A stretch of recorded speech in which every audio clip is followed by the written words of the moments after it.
Hey guys, Patrick here in Southwest Fort Worth, and I want to do a little video about filtration real quick and really answer the question, is there such thing as too much filtration? Now, going over filtration, especially here in my fish room, I'm incorporating a lot of filtration. In fact, every filtration just that you can think of, except for maybe canister filters. I'm not using any canister filters, but I've got two systems, one over here and then one over here.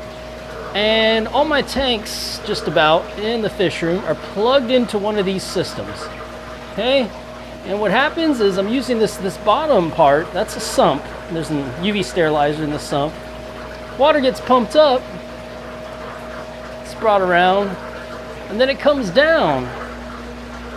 And as it comes down, it drops into a hang-on-back filter.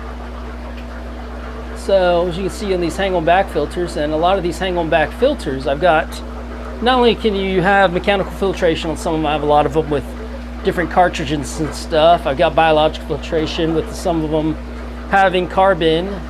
And then I also have ivy or bamboo coming out of those.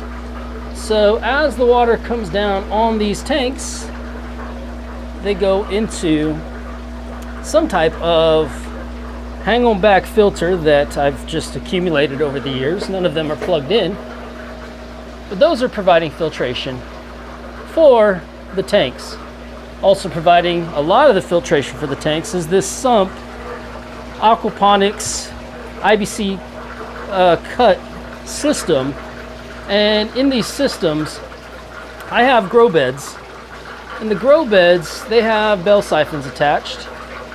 And so what happens is the water rises, and then it triggers the bell siphon, and it all drains down, and then it comes back up and drains down.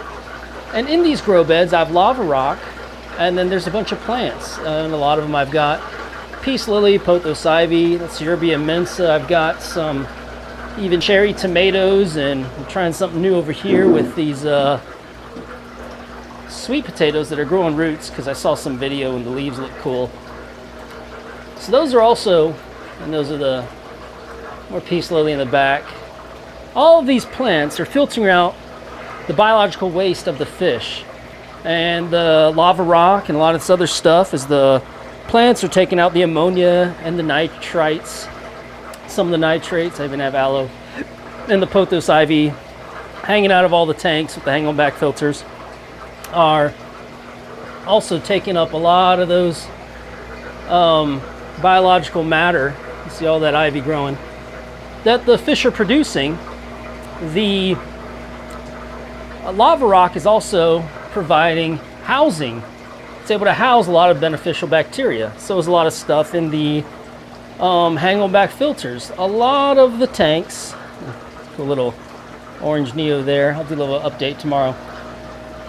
A lot of the tanks I'm also incorporating under gravel filtration, which provides housing for the biological bacteria in here. A lot of them have sponge filters, like those. A lot of people don't like under gravel filters. I like them.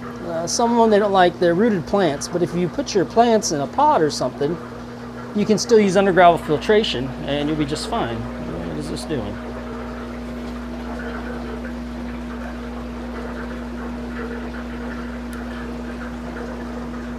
Nope. Technical difficulty there. There we are. That's better. All right. And then in a lot of these tanks, some of the angels growing out. A lot of these tanks for Christmas, I've got a matin filter. Matin filters are cool because what happens with the matin filter is, look at here at this 75 gallon. All of that right there is housing, it's media for biological bacteria. And you can see over here, it is pulling water through that material. And so that's some great filtration too. So essentially I'm using just every kind of filtration you can imagine except for canister filters. And the canister filters are very much like, I mean, it's kind of like a hang-on back filter, but they have maybe more compartments for different mechanical and biological and chemical filtration. A sump is even better because you can put all kinds of stuff in the sump that is going to filter your tank. Those wondering here, the bigger ones growing out. So, question of, and then I've got planted tanks throughout, and these plants are eating up, they're eating up a lot of the waste and stuff, using it as fertilizer for them. So the only time really that you're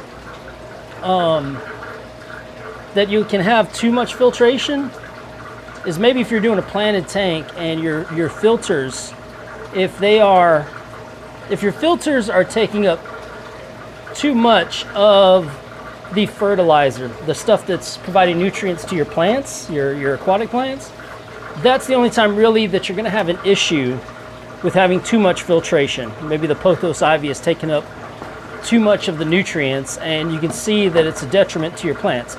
Now in my systems, I'm all about the fish. If the fish are happy and they're breeding, that's really what I care about. If my fish are doing well and they're happy and they're looking good, then I can't provide too much housing for biological bacteria, because they'll just use as much biological bacteria you have. That's as much as they'll eat whatever the fish can give them. So essentially you can't have too much filtration. Now if you're dealing with current, that's another issue. Here's some of my angel fry. Sometimes if you can have too much current for different types of fish.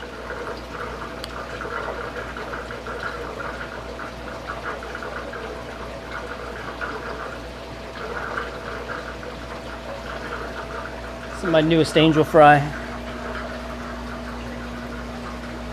So that is a quick talk on types of filtration, especially types of filtration that I'm running here in the fish room.